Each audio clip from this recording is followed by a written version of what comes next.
गठबंधन की अगर बात करें तो गठबंधन में आप देख रहे हैं कि 10 सीटें जो है वो राजस्थान के खाते में जाती हुई नजर आ रही हैं। इंडिया गठबंधन की अगर बात करें और अगर बात करें एनडीए की तो 14 सीटें अनुराग जो है वो बीजेपी यानी एनडीए के खाते में जाती हुई गठबंधन में नजर आ रही। बिल्कुल, तो देखिए एक सीट लेफ्ट को दी थी राजस्थान में कांग्रेस पार्टी ने, एक आरएलपी नागौर से हनुमान बेनीवाल, और 8 सीटों पर कांग्रेस पार्टी बढ़त बना रही है। कुल 25 सीटें हैं। पिछली बार 24 सीटें भारतीय जनता पार्टी ने जीती थी, हनुमान बेनीवाल अलग से जीते थे। यहां पर इस बार जो तस्वीर है पूरी तरीके से बदली हुई है। एक बड़ा झटका राहुल सर, एक बड़े स्टेट में खबर है रविंद्र सिंह भाटी की अपडेट हम जुटाते हैं सर, लेकिन ये जो नंबर राजस्थान का है ये तो एक बड़ी राहत है कांग्रेस पार्टी के लिए। बहुत बड़ी असाधारण। और वहाँ पर देखिए राजस्थान में दोनों पार्टियों के बीच में अंतर उतना बड़ा नहीं रहा है जी। तो और वहाँ पर हम जानते हैं कि वहाँ पर स्थितियाँ हमेशा लोगों ने हमेशा पलटा है। हर बार वो बदलने का एक क्रम रहा है। एक आध बार ये परंपरा टूटी है।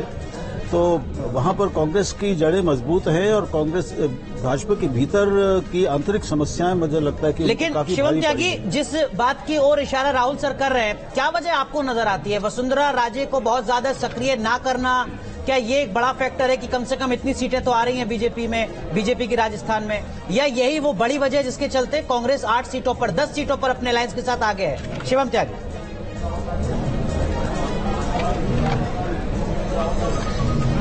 देखिए, भारतीय जनता पार्टी राजस्थान में 2019 में अपने मैक्सिमम प्रदर्शन पर थी, ठीक है। जिस तरह की स्थितियां बनी रही, जिस तरह का माहौल बना रहा, चीजों को नेविगेट करने के लिए, चीजों को करने के लिए जब संगठन कोई भी निर्णय लेता है तो वो इस एंगल से लेता है कि हम अपने प्रदर्शन को जितना था उतना ही रख पाए, क्योंकि जो सबसे बेस्ट है तो उसी पर हम रहेंगे। लेकिन अगर कुछ सीटें जो आने वाले समय में मुझे पूरी उम्मीद है अभी बदलेगी, लेकिन अगर कुछ सीटों पे कहीं ना कहीं स्वाभाविक है अगर नुकसान होता है तो उसका बैठकर इवैल्यूएट करना जो है एक संगठन का काम होता है कि कहां कोई कमी रह गई, कहां कोई हम थोड़ा बेहतर कर सकते थे, अगर ऐसा कुछ होता है तो अगर बात करें। लेकिन अभी की तो मैं मानता हूं कि टैली बदलेगी, लेकिन हाँ अगर 1 या 2 सीटें या जो भी अगर नुकसान करते हैं या हमारा हम लूज होता है तो मैं मानता हूं उस पर भी हाँ विश्लेषण करने की आवश्यकता है। हो सकता है कैंडिडेट को लेकर कोई विषय रहा हो या पर्टिकुलरली किसी रीजन में कोई इशू रहा हो, ये कोई ऐसा इशू रहा हो जिसको शायद हम ओवरलुक कर गए हो। मैं मानता हूं ये विश्लेषण का विषय है और ये संगठन का विषय है कि जब हम बैठेंगे तो उस पर ज्यादा बेहतर तरीके से गणना करेंगे। बिल्कुल योगेंद्र जी, आपका इस पर क्या कहना है? कैसा राज्य जी अभी जुड़ेंगे योगेंद्र जी के पास, लेकिन मनोज सर जो टैली अभी है 287 की एनडीए, इसका मतलब तो ये है कि टीडीपी भी आंख दिखा सकती है, 16 सांसद टीडीपी के यहाँ पर जीत रहे हैं। हाँ। जेडीयू भी आंख दिखा सकती है, 14 सांसद जेडीयू के यहाँ पर जीत रहे हैं, और जो भी कोई आंख दिखाएगा तुरंत सरकार का भविष्य अधर में अटक जाएगा। हाँ देखिए, ऐसा है कि टीडीपी तो पहले भी अलायंस पार्टनर थी और टीडीपी को गवर्नेंस का काफ़ी लंबा चौड़ा एक्सपीरियंस है। पॉलिटिक्स उन्हें अच्छे से आते हैं, उन्हें पता है कि किस समय अपनी पावर सरकार को दिखानी है। और आप देखिएगा कि जो एनडीए की हालत कोई अच्छी नहीं है। 287 अगर टीडीपी अलग हट जाए तो उनकी स्टेबिलिटी खत्म हो जाती है। उसी तरीके से बीजेपी की बात करें 236 थी, तो पिछली बारी के मुकाबले 68 सीटें अभी बीजेपी की कम है। तो बीजेपी में ये देखना पड़ेगा कि आखिर ऐसी क्या बात थी।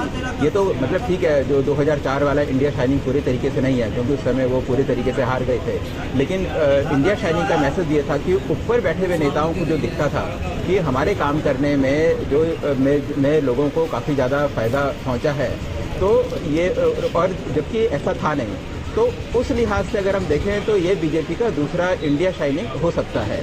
क्योंकि जो टॉप के जो नेता थे उन्हें लगता था कि मंदिर बन गया, आर्टिकल 370 हो गया और सभी कुछ एक सेंट्रलाइज चल रहा है, हम जो रीजन की जो लीडरशिप है उसको थोड़ा वीक कर दें, तो सभी तो जो सरकार तो जो लोग हैं उससे खुश है।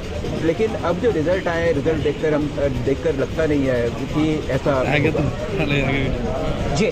चलिए हमारे साथ बहुत ही खास मेहमान योगेंद्र